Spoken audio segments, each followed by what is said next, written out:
స్తుతి ఆరాధనా ఆరాధనా స్తుతి ఆరాధనా ఆరాధనా స్తుతి ఆరాధనా. 101 నిర్దోష మార్గమున వివేకముతో ప్రవర్తించెదను.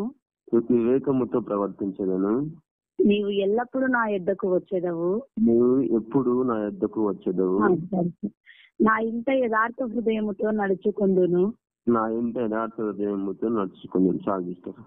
చిన్న ప్రార్థన చేసుకుందాం. మనంతకన్నా ప్రేమిస్తున్న మా ప్రియ పరలోకపు తండ్రి, నీకు వందనాలు, స్తోత్రాలు ప్రభువా. గడిచిన మాసం మంచిది ప్రభువా. నీ కలిసాట్ల మమ్మల్ని భద్రపరిచిన దాన్ని బట్టి నీకు స్థితి స్తోత్రాలు తెలియజేసుకుంటున్నా ప్రభువా. ఎత్తుపోతున్న వాక్యాన్ని బట్టి నీ జ్ఞాపకం చేసుకుని ప్రభువా నీకు స్తోత్రాలు తెలియజేసుకుంటున్నాను తండ్రి. నీ పరిశుద్ధాత్మతో ప్రభువా నాకు వాక్శక్తిని దయచిన ప్రభువా నీకు స్తోత్రాలు. అవును దేవా తండ్రి, నీకు మహిమకరంగా జరుగులాగా మీరు సహాయం దయచేయండి, కృప చూపండి, కలిగించండి ప్రభా. వినే చెవులు గ్రహించమని మీరు దయచిన ప్రభావ తెలియజేసుకోవచ్చు. నీ వాక్యం ప్రభావ నీరు కట్టి మీరు కనిపించుకున్న స్తోత్రాలు తెలియజేస్తుంది.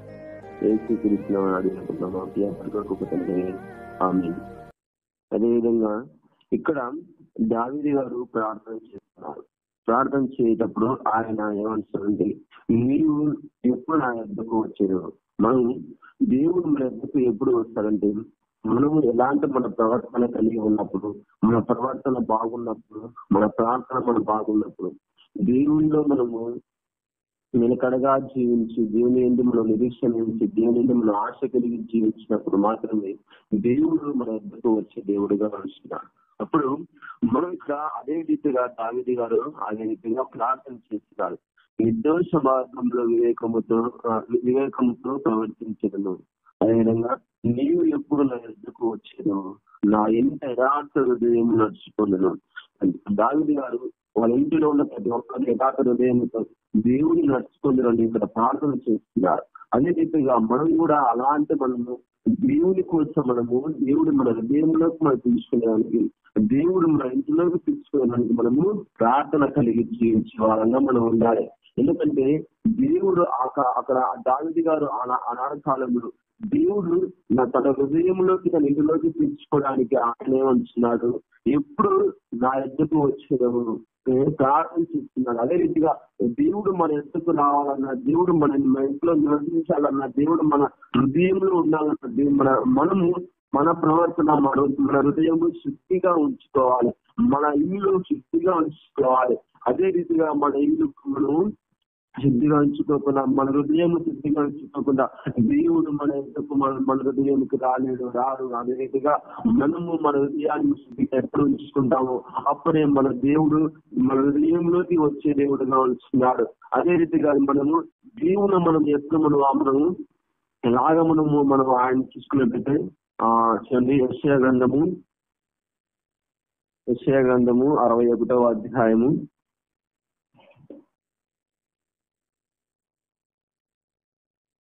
61వ అధ్యాయము 1వ వచనం తీసుకున్నట్టయితే,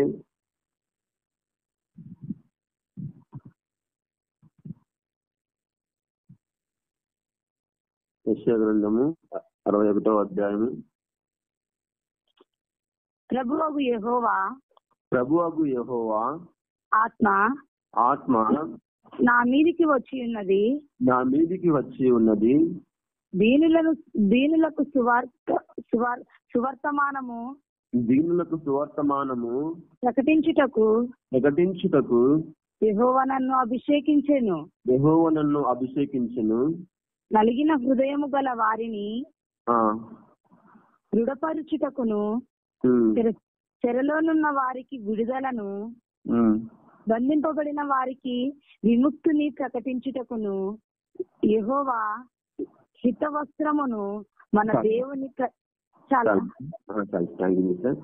చూసుకున్నట్టయితే ఇక్కడ యెషయా గారు అంటున్నారు, ఇక్కడ ప్రభువు ఆత్మ నా మీదకి వచ్చినప్పుడు మన దేవుడు ఆత్మ మన మీదకి ఎప్పుడు వస్తుందో అప్పుడు మన దేవుడు మన ఇంటిలోకి వచ్చే దేవుడుగా అప్పుడు మన దేవుడు మన హృదయంలో కొడితే మనం ఎలాంటి ప్రవర్తన కలిగే వారంగా మనం జీవించవచ్చు కూడా ఎలా మనం ఉంటామంటే దీనులకు సువార్తమానం ప్రకటించే వారంగా మనం ఉంటాం. దీనులు ఎవరు ఉంటారో, దరిద్రులు ఎవరు ఉంటారో వారికి మనం సువార్త ప్రకటించే వారంగా మనం ఉంటాం. అందుకే ధర్మగ్రంథంలో ఉంచినది సువార్త ప్రకటించిన వారు వాళ్ళ పాదములు సుందరములు అంటున్నారు. అందుకే ఆ దేవుడు మన హృదయంలోకి మన ఎప్పుడు వస్తాడు, మన ఇంటిలోకి ఎప్పుడు వస్తాడు, మన బతుకు అనేది మన ప్రవర్తన అనేది మారిపోతాయి, మన ఆలోచనలు మారిపోతాయి, మన తలంపులు మారిపోతాయి, మనకున్న ప్రతి ఒక్కటి సమస్యను మారిపోయే వారిగా మనం ఉంటాం. అందుకే అనేక మంది చేసుకోవచ్చు. ఎందుకంటే ఇంతకు ముందు తాగుబోతూ ఉండొచ్చు, తిరిగిపోతూ ఉండొచ్చు, విచారుగా ఉండొచ్చు, కానీ దేవుని ఎందుకు మారమనుకుని దేవుడు వాళ్ళ హృదయంలో ఎప్పుడు వాళ్ళు చేర్చుకుంటారో వాళ్ళ బతుకు అనేది మారిపోతాయి, వాళ్ళ ఆలోచనలు మారిపోతాయి, వాళ్ళ తలంపులు మారిపోతాయి. అందుకే ఇక్కడ దావీదు గారు అదే రీతిగా అంటున్నారు, నా ఎందుకు ఎప్పుడు వచ్చారు అని. అందుకే ఇక్కడ ఉంటున్నాడు, దీనులకు సువార్తమానం ప్రకటించే వారంగా మనం ఉంటాయి. దేవుడు మెద్దకు వస్తే మనము అదే నలిగిన హృదయము వాళ్ళకి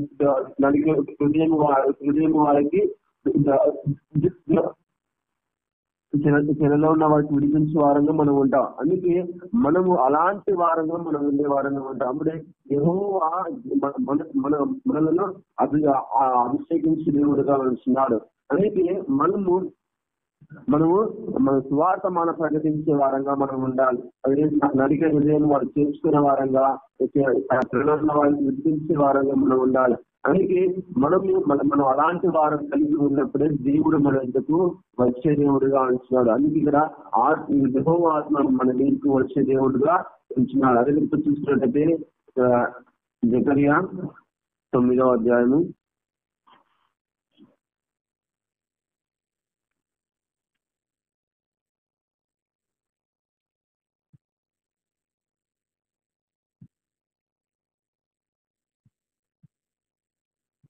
9వ అధ్యాయము 9వ వచనం చూసినట్టయితే,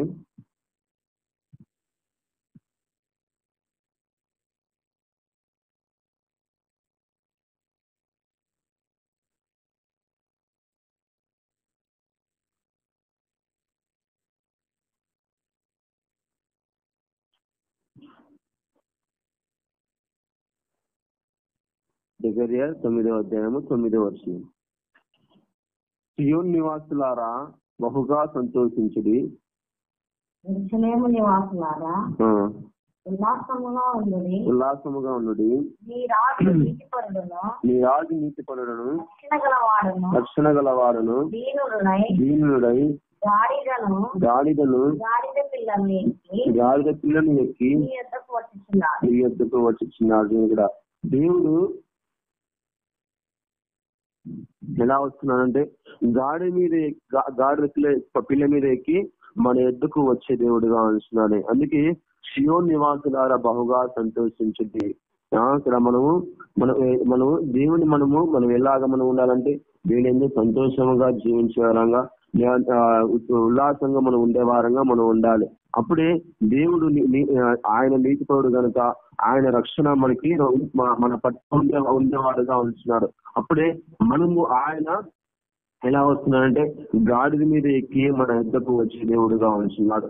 మన ప్రతి ఒక్కరి సమస్యలు ఆయన చూసే దేవుడుగా ఉంటున్నాడు, ప్రతి ఒక్క బాధలు ఆయన చూసే దేవుడుగా ఉంటున్నాడు. అందుకే ఇక్కడ వచ్చిన ఇక్కడ బాగా సంతోషించుడి, ఆనందించుడి, ఉల్లసించుడని ఇక్కడ దేవుడు మనతో చెప్తున్నాడు. ఎందుకంటే మన సమస్యలు మన బాధలు ఉన్నప్పుడు కూడా ఆయనను మన బాధలు మన సమస్య ప్రతి ఒక్కరిలో ఆయనను మనం శృతించే వారం గణపరిచే వారంగా ఆయన మనం ఉండాలి. ఎందుకంటే అప్పుడే మనము దేవుని సంతోషంగా ఉల్లాసించే వారంగా మనం ఉంటాం. అందుకే మన సమస్యలు వచ్చా, ఇబ్బందులు వచ్చా, మన దేవుని దూరం కాకూడదు, మన సన్నిధికి దూరం కాకూడదు. దేవుని మనము జీవించే వారంగా దేవుడు మన ఎద్దకు రావాలంటే మనము సంతోషముగా మన ఉల్లాసంగా జీవించే ఉండాలి. అప్పుడే దేవుడు మన ఎద్దకు వచ్చే దేవుడుగా ఉంటున్నాడు. అందుకే ఇక్కడ ఏమంటున్నాడు, గాడి పిల్లని ఎక్కి మన ఎద్దకు వచ్చే దేవుడుగా ఉంటున్నాడు. అదే రీతిగా మనం చూసుకున్నట్టయితే యోబు గ్రంథము 19వ అధ్యాయము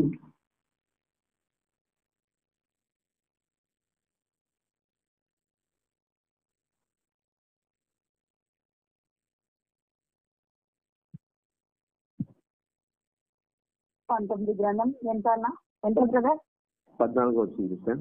యోబు 19:14. నా బంధువులు నా యొద్దకు రాకయున్నారు. నా బంధువులు నా యొద్దకు రాక ఉన్నారు. నా ప్రాణ స్నేహితులు నన్ను మరచిపోయి ఉన్నారు. నా ప్రాణ స్నేహితులు నన్ను మర్చిపోయి ఉన్నారు. చూడగా ఇక్కడ దేవుని మనం నమ్ముకున్న వారము, దేవుని ఎందుకు మనం విశ్వసించిన వారం అన్నట్టయితే మనము లోకానుసారంగా మనకి అవమానం అనేది జరిగి ఉంచుతాయి. ఎందుకంటే మనము ఇంతకు ముందు దేవుని మనము అంగీకరించే దేవుని మనం నమ్ముకోలేదు. అప్పుడు మనము లోకానుసారంగా తిరిగే స్నేహితులు మనం బంధువులతో ప్రతి ఒక్క విషయంలో మనం తిరిగి ఉంచున్నాం. కానీ ఒకానొక రోజు మనం దేవుని నమ్ముకున్నప్పుడు మన చుట్టూ ఉన్నవారు మనలను అవమానించే వారంగా, బంధువులు కానీ స్నేహితులు కానీ కట్టుకున్న భార్య కానీ పిల్లలు కానీ ప్రతి ఒక్కరు అవమానించే వారంగా మనం ఉంచాం. అందుకే ఇక్కడ కూడా యోబు గారికి ఒకానొక రోజు ఆయనకు ఆ సమస్తం కోల్పోయాడు. సమస్తం ఆయనకి రోగం అనేది వచ్చినప్పుడు అక్కడున్న బంధువుల్లో ఉన్న స్నేహితులు ఆయనను అక్కడ బంధువులు ఆయనకు రాలేకున్నారు. ఎందుకంటే ఆయన కూడా సమస్యను పోయి ఆయనకు సమస్య ఆయన అనారోగ్యం పాలయ్యాడు. అందుకే బంధువులు ఆయన దగ్గర రాలేదు, స్నేహితులు ఆయన మర్చిపోయారు. అదేవిధంగా ఈ రోజు కూడా ఈ కాలంలో మన బంధువులు మన స్నేహితులు ఎలా ఉన్నారు? మన స్నేహితులు డబ్బున్నంత వరకే మన స్నేహితులు మన దగ్గరికి వస్తారు. మన బంధువులు మన డబ్బులంత వరకే, మన ఆస్తి ఉన్నంత వరకే మన బంధువులు కానీ స్నేహితులు కానీ మన దగ్గరకు వస్తారు. అప్పుడే మనము మనము ఏదైనా చిన్న అనారోగ్యం వచ్చినప్పుడు కానీ, మనకి డబ్బు విషయంలో మనకు కావాలన్నప్పుడు కానీ వాళ్ళ బంధువులు అనే వాళ్ళు స్నేహితులు అనే వారు దూరం అయిపోతారు. అందుకే నిజమైన బంధువులు, నిజమైన స్నేహితులు అంటే ఎవరి ఎద్దకు వస్తారంటే మన దేవుడైన స్నేహితులు మాత్రమే మన ఎద్దకు వచ్చే దేవుడుగా వచ్చారు. మన బంధాలు, మన బాధలు, మన కష్టాలు, ఇబ్బంది ప్రతి ఒక్కటి విషయంలో దేవుడు మన ఎద్దకు వచ్చే దేవుడుగా వచ్చాడు. ఎందుకంటే మనము స్నేహితులు నమ్మకూడదు, బంధువులు నమ్మకూడదు. వాళ్ళు ఏదో ఒక రోజు మనకి మోసం చేసేవారే కానీ వాళ్ళు మనకి ఎటువంటి ప్రయత్నం లేకపోయినా కూడా, ఎందుకంటే దేవుడు వాళ్ళు అక్కడ యోబు గారికి అక్కడ అవమానపరిచారు. బంధువులు కానీ స్నేహితులు కానీ ప్రతి ఒక్కరు భార్యను అవమానపరిచారు. కానీ దేవుడు ఎవరిని అవమానపరచలేదు, దేవుడు ఎవరిని ఎగ్జామ్ చేయలేదు, దేవుడు ఎవరిని అవమానపరచకుండా దేవుని ఆయన అత్తుకునే దేవుడుగా, దేవుని వాళ్ళ ఇంతకు వచ్చే దేవుడుగా ఉంటున్నాడు. అందుకే మనం ఎలా ఉండాలంటే దేవుడు అందుకే ఇక్కడ దావీదు గారు ఎప్పుడు వస్తానని అన్నాడు. అందుకే అదేవిధంగా ఆత్మ మన మీదకి వచ్చినప్పుడు అది దేవుని ఆత్మ మన మీదకి వచ్చినప్పుడు మాత్రమే దేవుడు మన ఎద్దకు వచ్చే దేవుడుగా, మన బాధను తీర్చే దేవుడుగా అంటున్నాడు. అదే రీతిగా మనం చూసుకున్నట్టయితే ఇంకొక విషయం మనం చూసుకున్నట్టయితే మనము ప్రభు యొద్దకు రావాలంటే మనం ఎలా జీవించాలి? ప్రభు యొద్దకు రావాలంటే మనము ఆయనను ప్రేమించే వారంగా మనం చూసుకున్నట్టయితే యోహాను సువార్త 14వ అధ్యాయము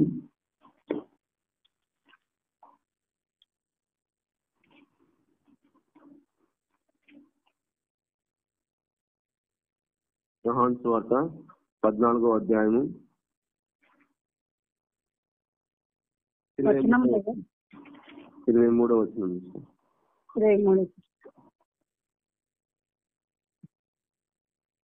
యేసు ఒకడు నన్ను ప్రేమించిన ఎడల వాడు నా మాట గైకొనును, అప్పుడు నా తండ్రి వారిని ప్రేమించును. మేము వాని యొద్దకు వచ్చి వాని యొద్ద నివాసము చేతుము. సాగిస్తారు. మనం చూసుకున్నట్టయితే దేవుడు మన యొద్దకు వచ్చి ఆయన నివాసం చేసే వాడుగా ఉంటున్నాడు. అది ఎప్పుడు మనం ఎప్పుడు అంటే దేవుడిగా మనము మనము ప్రేమించే వారంగా మనం ఉండాలి. దేవుని మాట మనం వినే వారంగా, దేవుని మాట మనం గ్రహించే వారంగా మనం ఉండాలి. దేవుని మాటలు ఎప్పుడు మనం గ్రహించకపోతే, దేవుని మాటలు ఎప్పుడు ఆయన ప్రేమించకపోతే ఏమైపోతాం చూసుకోవచ్చు. ఎందుకంటే లోటు ద్వారా దేవుని మాట చూడొద్దని చెప్పింది. చూడొద్దని చెప్పినప్పుడు లోతు బాగా వెనుక తిరిగి చూడు. ఎందుకంటే నాకున్న ఆస్తి, నాకున్న బంధువులన్నీ, నాకున్న ప్రతి ఒక్కరూ నశించిపోతున్నారని లోతు బాగా చూసినప్పుడు ఆమె ఉత్తమంగా మారిపోయింది. ఎందుకంటే దేవుని మాట మనము గ్రహించే వాళ్ళగా మనం ఉండాలి. ఎందుకంటే దేవుడు ఎలా మన పట్ల కోరుకున్నాడంటే మనము బాగుపడాలని, మనము ఎలా పాపంలో మనం జీవించకూడదని దేవుడి మాటలు ప్రతి ఒక్క దేవుని మాటలు మంచి చెప్తుంటారు. అలాంటివి మనము ఆ మాటలు గ్రహించే వాళ్ళగా మనం ఉండాలి. ఎందుకంటే దేవుని మాటలు చెప్పడానికి, దేవుడి మాటలు ఎందుకు చెప్తున్నారంటే మన బతుకు మార్చుకోవడానికి, మన ప్రవర్తన మార్చుకోవడానికి. అలాంటి మాటలు విన్నప్పుడు మన ఆలోచనలు మన దృఢంగా మారుతాయి. అందుకే ఇజ్రాయెల్ దేశంలో దేవుని మాటలు వాళ్ళు గ్రహించుకునే వాళ్ళకున్నంత టాలెంట్ గానీ, వాళ్ళకున్నంత జ్ఞానం గానీ ఈ దేశంలో ఎవరికి లేదండి. ఎందుకంటే వాళ్ళు అనేక మంది ఆ చిన్న దేశం అయినప్పుడు కూడా అనేక మంది ఆ దేశం మీద యుద్ధాలు చేసినప్పుడు ఇజ్రాయెల్ పక్షంలో ఆయన యుద్ధం చేసే దేవుడుగా ఉంటున్నారు.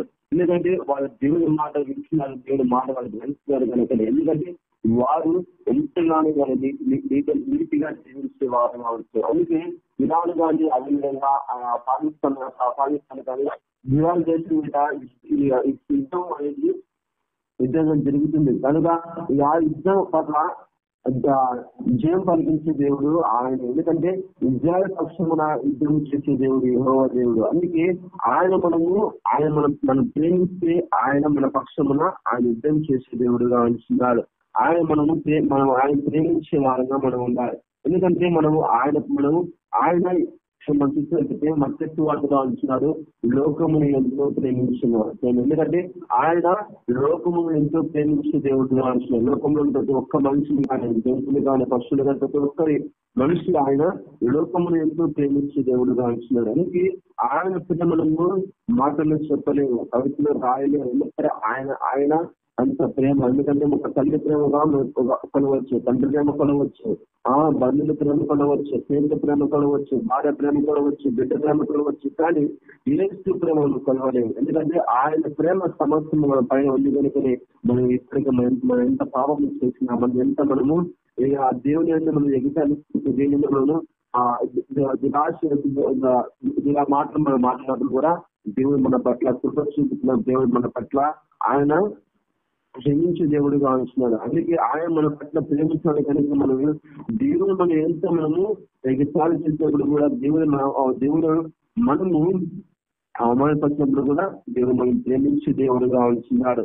అందుకే మనం ఆ మాటలు గ్రహించే వారంగా మనం ఉంటారు. అందుకే మనం యేసుప్రభువుని మనం ఎప్పుడు ప్రేమిస్తామో అప్పుడు కూడా తండ్రి వారిని ప్రేమించే దేవుడిగా ఉంటున్నాడు. అందుకే మనం ఎప్పుడు దేవుడిని మనం ప్రేమిస్తాము, తండ్రి అయిన యెహోవా దేవుడు కూడా మనల్ని ప్రేమించే దేవుడిగా ఉంటున్నాడు. అప్పుడే మన కుమారుని మనం ప్రేమించాలి, అన్నిటిగా సొంతని ప్రేమించాలి, పశుధాలు మనం ప్రేమించే వారంగా మనం ఉండాలి. అప్పుడే మన పక్షంలో ఆయన యుద్ధం చేసే దేవుడు, మన పక్షంలో ఆయన మన యుద్ధకు వచ్చే దేవుడు, మనలో నివాసం చేసే దేవుడు, మనతో భోజనం చేసే దేవుడు. అందుకే అంటున్నట్టు నా స్వరం విని ఎప్పుడు నా స్వరం విని తలుపులు ఎవరు తీస్తారా, వాళ్ళ ఎంత ప్రేమ వచ్చేదని, వారు ఎంత భోజనం చేసేదని మేము చూడగలం. ఎందుకంటే మనము అలాంటి విషయాలు దేవుడు మనము ఆయన మాట గ్రహించే వారంగా, ఆయన మాట మన ఎద్దకు రావాలంటే ఆయన ఫస్ట్ మనము ప్రేమించే వారంగా మనం ఉండాలి, ఆయన మాట గ్రహించే వారంగా మనం ఉండాలి. ఎందుకంటే మనం ప్రేమించే వారంగా ఉన్నట్టయితే ఆ మాటలు కానీ మనము వినలేము. ఎందుకంటే ఒకవేళ మనం దేవుని నువ్వు ప్రేమానికి లేకపోతే వేరే మాటలు వినలేవు, ఏ మధ్యాహ్నం తెలుగు పాటలు పాడలేవు. అందుకే మనము ప్రతి ఒక్క విషయం దేవుని మాటలు మనము గ్రహించే వారంగా, దేవుని మనం ప్రేమించే వారంగా మనం ఉండాలి. అప్పుడే మనం నీ ఎద్దకు ఆయన వచ్చే దేవుడిగా ఉంటున్నాడు. అదే చెప్పి మత్తయి సువార్త 18వ అధ్యాయము 21. 18:21 అన్న. 20. ఏలయనగా ఇద్దరు ముగ్గురు నా నామమున ఎక్కడ కూడి ఉందిరో అక్కడ నేను వారి మధ్య ఉండునని చెప్పాను. అక్కడ నేను వారి మధ్య ఉండునని చెప్పాను. ఇక్కడ మనము ఇక్కడ మనం ఇద్దరు ముగ్గురు ఆయన నామం మనం సూచిస్తాము, ఆయన నామం గణపరుస్తాము. అప్పుడే వారి మధ్యలో ఆయన ఉండే దేవుడిగా ఉంచారు.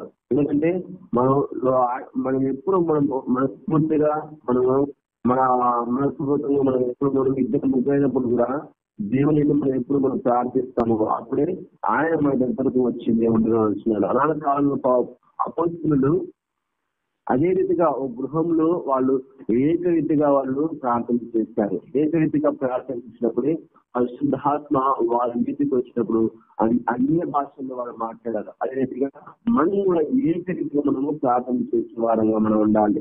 అనేక మంది ఉన్నప్పుడు కూడా ఏక మనసుతో మనం ప్రార్థన చేయాలి, ఏక హృదయంతో మనం ప్రార్థన చేయాలి.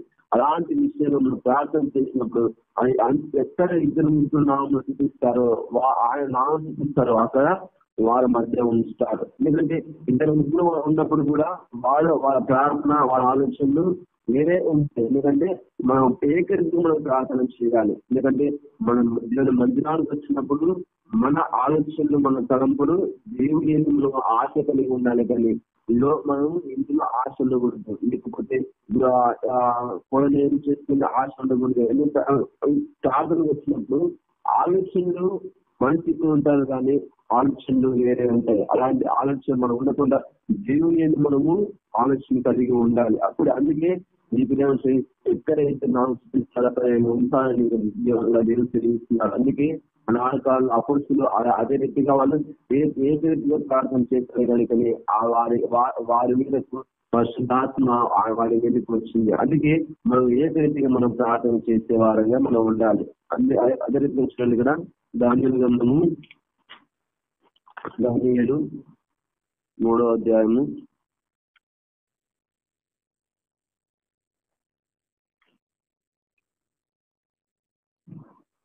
3వ అధ్యాయము 25వ వచనం. 25. అందుకు రాజు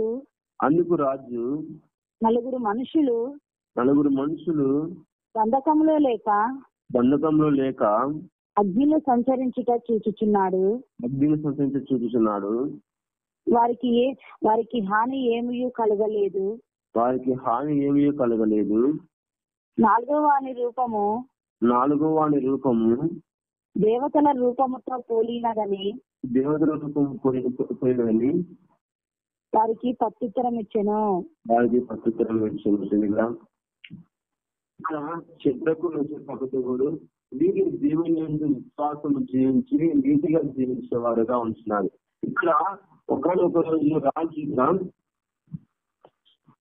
ఒక విగ్రహాన్ని చేసి బంగారు విగ్రహాన్ని చేసి దానికి నమస్కారం చేయమంటే వీళ్ళు ముగ్గురు ఆ నమస్కారం చేయలేదు. ఎందుకంటే వీళ్ళు ముగ్గురు నమస్కారం చేయకుండా దేవుని విశ్వసించేవారుగా ఉంటున్నారు. దేవుని వాళ్ళు అలాంటి శ్రమలు వాళ్ళు ఆ విగ్రహాన్ని మొక్కకపోతే అడ్డుగుండంలో వేయాలని ఆ రాజు ఆగ్రహించినప్పుడు వీరు ఈ ముగ్గురు ఆ విగ్రహాన్ని మొక్కలేదు, ఆ విగ్రహాన్ని సాగినప్పుడు నమస్కరించలేదు. అందుకే వీళ్ళు ముగ్గురు ఆ రాజు ఏం చేశారంటే అగ్నిగుండంలో వీళ్ళు ముగ్గురు ఏమన్నప్పుడు ఆ ముగ్గురు సంతోషంగా వెళ్ళారు. ఎందుకంటే ఆ విగ్రహాన్ని మొక్కే కన్నా మన దేవుని అవమానించే వారిగా అవుతామని వారు ముగ్గురు గ్రహించుకుని వారు అలాంటి పని చేయకుండా అగ్నిగుండానికి వాళ్ళు సిద్ధమైపోయారు. ఎందుకంటే మనం కూడా అలాంటి విశ్వాసం కలగాలి. ఎందుకంటే వారు ముగ్గురు ఎలాంటి విశ్వాసం కలిగినారంటే విగ్రహాలు మొక్కనున్నారు, రాజు మొక్కలేదు, అగ్నిగుండంలో దర్శనాలు సరే అన్నారు. కానీ అలాంటి విశ్వాసం కలిగి జీవించాలి. ఎందుకంటే మనం ఏదైనా కష్టం చేయాలని భావించిన దేవుడికి చేయలేకపోతాం. లేకపోతే అనేక మంది బాప్తిస్మం తీసుకుంటారు, అనేక మంది దేవుని నడిచేవారుగా ఉంటారు. కానీ ఏదో ఒక మనకు సమస్యలు వస్తూనే ఉన్నాయి, బాధలు వస్తున్నాయి, శ్రమలు వస్తూనే ఉన్నాయి. కానీ ఈ శ్రమలు తట్టుకోవడం నా వల్ల కాదని దేవునికి గుర్తించే వాళ్ళు చాలా మంది ఉన్నారు. బాప్తిస్మం తీసుకుని కూడా వాళ్ళు దేవుని ఎంతో జీవించకుండా వాళ్ళు ఆ శ్రమలకు తట్టుకోలేక, ఆ బాధలకు తట్టుకోలేక దేవుడికి దూరం అయిపోయే వారిగా ఉంటున్నారు. అదే విధంగా మనం కూడా అలాంటి విషయం మనం ఉండకూడదు. లేదా ఈరోజు విషయం అలా ఉన్నదైతే మనం అలాంటి విషయం మనం మానుతుంది. ఎందుకంటే శ్రమలు వస్తే దేవుడు నమ్ముకున్న వాడు అది దేవుడు మనము విడిచిపెట్టే విశ్వాసంలో వస్తాయి. అందుకే మనము దేవుని మనము నిరీక్షణ జీవించిన వారంగా విశ్వాసం జీవించిన వారంగా మనం ఉన్నట్టయితే అప్పుడే మనము ఆయన్ని మన విశ్వాసం జీవించే వారంగా ఉంటాం. అందుకే ఇక్కడ ఈ ముగ్గురు అదే విధంగా జీవించారు. వాళ్ళు ఆ రాజు అగ్నిగుండంలో వేస్తాను అన్నారు కూడా, నేను సరే మేము వెళ్తామని ఎంతో సంతోషంగా వారు ఆ ముగ్గురు అగ్నిగుండంలో వేస్తారు. కానీ అగ్నిగుండంలో వారికి ఏ హాని జరగలేదు. వారికి చెప్పుకున్న బట్టలు కానీ ఒక్కటి కూడా కాలిపోలేదు. అదేవిధంగా తల వెంట ఒక్కటి కూడా కాలిపోలేదు, చెప్పులు కాలిపోలేదు, ఏమి కానీ అగ్నిగుండంలో ఎలా వెళ్ళాలంటే నీళ్ళు ఎలా వెళ్తారు అలాగా వాళ్ళు సంతోషంగా వెళ్ళారు. అదేందుకే అందుకే ఆ రాజుకి ఆ ముగ్గురు కాకుండా ఇంకొకటి వారు కనబడ్డారు. అందుకే అక్కడ పరిశుద్ధాత్మ దేవుడు వాళ్ళ మీద ఉంది కనుక, దేవుడు అక్కడ ఉన్నాడు కనుక అందుకే వారికి ఏ హాని కూడా జరగకుండా వారి యొక్క ఉన్నాడు కనుక వారికి ఏం జరగలేదు. అందుకే మన శ్రమలు వచ్చినప్పుడు, మన బాధలు వచ్చినప్పుడు అలాంటి విషయం అనుకోకుండా ఉండాలి.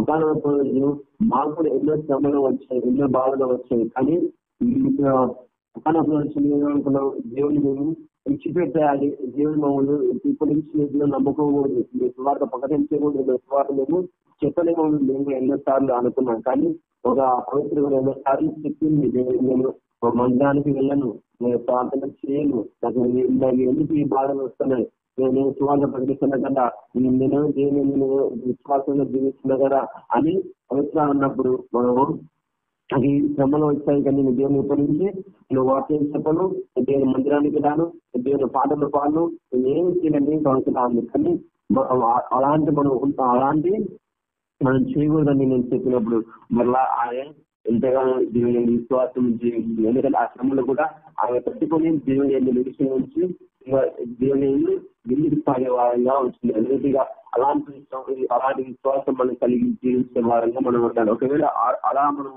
అనుకున్నట్టయితే అదేవిధంగా శ్రమలు ఎవరికి వస్తాయంటే మనము దేవుని విశ్వాసంగా జీవిస్తారు, దేవుని వాళ్ళు విశ్వాసం నీతిగా జీవిస్తారో వాళ్ళకి శ్రమలు వస్తాయి. అది విశ్వాసకైనా కానీ వాసనకైనా కానీ ఎవరికైనా కానీ దేవుని విశ్వాసం జీవించే వారికి మాత్రమే శ్రమలు వస్తాయి. ఆ నామకంత సైతానికి వాళ్ళకు శ్రమలు అనేది రావు. ఎందుకంటే వాళ్ళకి ఎప్పుడు సంతోషమైనది వస్తుంది.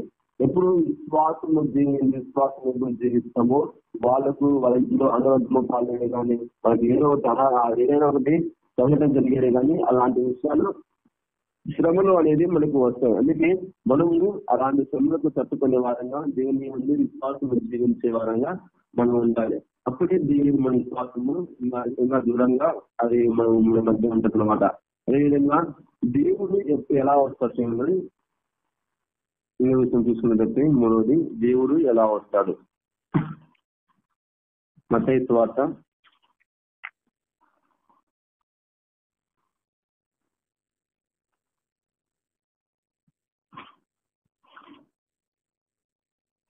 26వ అధ్యాయము. మత్తయి సువార్త 26వ అధ్యాయము 64వ వచనం చూసుకున్నట్లయితే 60 ఎంత బ్రదర్?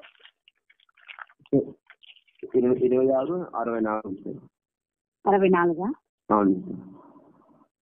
ఇది మొదలుకొని మనుష్య కుమారుడు సర్వశక్తిని కుడి పార్శ్వమున కూర్చొని ఉండుటయు ఆకాశం మేఘారుడై వచ్చుటయు మీరు చూతురని చెప్పగా ప్రధాన యాజకుడు చాలు చూసుకున్నట్టయితే మేఘాలుడై ఆయన మన దగ్గరకు వచ్చే దేవుడుగా అంటాడు. ఎప్పుడు వస్తాడు? అప్పుడు మేఘాలుడుగా ఆయన మన దగ్గరకు వచ్చే దేవుడుగా అంటాడు. ఇది మొదలుకొని మనిషి కుమారుడు సర్వశక్తిని కుడి పార్శ్వమున కూర్చుంటాయి ఆకాశం మేఘాలుడై వచ్చుటయు మనకు చెప్పగా మేఘాలుడై ఆయన వచ్చే దేవుడిగా అంటాడు. మేఘం పైన మన కోసం ఆయన వచ్చే దేవుడిగా. ఇప్పుడు మనం గట్టిగా జీవించినప్పుడు మనం యథార్థంగా జీవించినప్పుడు ఆయన మన యొద్దకు వచ్చే దేవుడుగా ఉంచాడు. రీతిగా చూసుకుంటే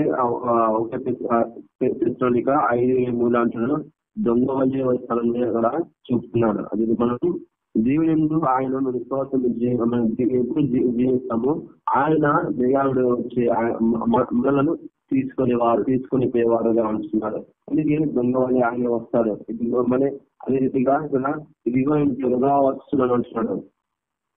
అదేవిధంగా వర్షాగంధంలో 6:3 వర్షం అనే వస్తువులన్నీ ఇక్కడ ఆయన చెప్తున్నారు. అదేవిధంగా మనం అలాంటి విషయాలను కలిగించే అలాంటి జీవితములను కలిగే వారంగా మనం ఉండాలి. ఆయన వచ్చినప్పుడు మనం ఎలా మనం జీవించాలంటే విశ్వాసం కలిగి ఆయన వేడుకలుగా జీవించి ఎంతో యథార్థముగా జీవించి ఆయన ప్రేమించే వారంగా మనం ఉండాలి. మనం ఎన్ని కష్టం వచ్చినా ఎన్ని బాధలు వచ్చినా అదే విశ్వాసంలో జీవించే వారంగా మనం ఉండాలి. అదే విశ్వాసంలో జీవిస్తే ఆయన మేఘాలుడై ఆకాశంలో మేఘాలుడై ఆయన వచ్చినప్పుడు మనల్ని నీతిగా ఆయన తీసుకొని పోయే వారంగా ఉంటున్నాడు. అదేవిధంగా మన దొంగ వల్లే వస్తాడు. ఎందుకంటే ఆయన ఎలా వస్తాడో తెలియదు. దొంగ వల్లే రావచ్చు, ఆయన అనేక వర్షం వల్లే రావచ్చు, ఇలాంటి కాడ మబ్బుల నుంచి రావచ్చు. అదేవిధంగా మనము కాడ మబ్బులో రావచ్చు, వర్షం వల్ల రావచ్చు. ఆయన అలాంటి విషయాలు మనము విశ్వాసం జీవించి మన ఇంతకు ఆయన వచ్చే దేవుడిగా ఉంటున్నాడు. ఆయన ఎలాంటి విషయంలో ఆయన ఏ రీతిగా మన ఇంతకు రావచ్చు, ఎలా రీతిగా మన ఇంతకు రావచ్చు. అలాంటి మనం దేవుని విశ్వాసం జీవించే వారంగా మనం ఉండాలి. అదే రీతిగా చూసుకుంటే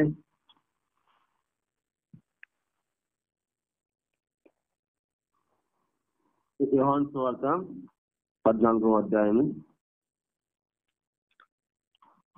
వచనం చదివి నేను ముగిస్తానండి. యోహాను సువార్త 14వ అధ్యాయము 3వ వచనం చూసుకున్నట్టయితే, నేను వెళ్ళి మీకు స్థలము సిద్ధపరిచిన ఎడల నేనుండి స్థలములో మీరును ఉండులాగున మరలా వచ్చి నా యొద్ద నిండులకు మిమ్మును తీసుకొని పోవదును. చూసుకున్నట్టయితే ఆయన ఇక్కడ ఆరోహణమైనప్పుడు శిష్యులకు చెప్తున్నాడు. ఆరోహణమైనప్పుడు శిష్యులకు చెప్తున్నప్పుడు ఏమంటే నేను స్థలమున్నా మేము అంటే పరలోకంలో మనం కూడా ఉండాలని ఆయన ఎంతో ఆశగా ఉన్నాడు. అదే రీతిగా ఆయన ఎలా వస్తాడంటే నిన్నప్పుడు వచ్చినప్పుడు వర్షం వచ్చినప్పుడు కాలు మధ్యలో వచ్చినప్పుడు మనము విశ్వాసం కలిగి ఎంతగానో జీవించినప్పుడు ఆయన ఎలా ఏ చోటు ఉంటాడో మనం కూడా ఆ చోటునే మనం ఉంటాం. పరలోకంలో మనం ఉంటాం. అదేవిధంగా విశ్వాసం కలిగించే వారంగా విశ్వాసం జీవించే వారంగా ఉన్నప్పుడే ఆయన మన ఎద్దకు వచ్చి మనల్ని తీసుకొని పోయే వారంగా వస్తున్నాడు. అదేవిధంగా మనము ఏ రీతిగా పరలోకములకు మన వెంట తీసుకొని పోయేవారుగా ఉంటున్నాడు. మనలను పరలోక రాజ్యాన్ని తీసుకొని పోయేవారుగా ఉంటున్నాడు. అదే రీతిగా 97వ అధ్యాయం చూసుకున్నట్టయితే అపాయం ఏమి జరుగుతున్నాం మనకు ఆయన మనను కాపాడుకునే వారుగా ఉంటున్నాడు. అపాయము అదే రీతిగా చూడండి, మనము ఏ అపాయం జరగకుండా మనను కాపాడేవాడుగా ఉంటున్నాడు. ఏ సమస్య మనకు రాకుండా ఆయన కాపాడే దేవుడుగా ఉంటున్నాడు. ఏ ఇబ్బంది మనకు రాకుండా ఆయన కాపాడే దేవుడుగా ఉంటున్నాడు. అదే రీతిగా మనకు సంబంధించిన బాధలు వచ్చిన దేవునికి మనము దూరమైపోకుండా విశ్వాసం కలిగి జీవించినట్లయితే దేవుడు మనలను పరలోక రాజ్యానికి తీసుకొని పోయేవాడుగా ఉంటున్నాడు. అదేవిధంగా అలాంటి విశ్వాసం అలాంటి మనము జీవించినప్పుడే మన దేవుడు వచ్చే దేవుడిగా ఉంటున్నాడు. ఈ వాక్యాన్ని దేవుడు దీవించి బలపరుచును గాక. ఆమేన్.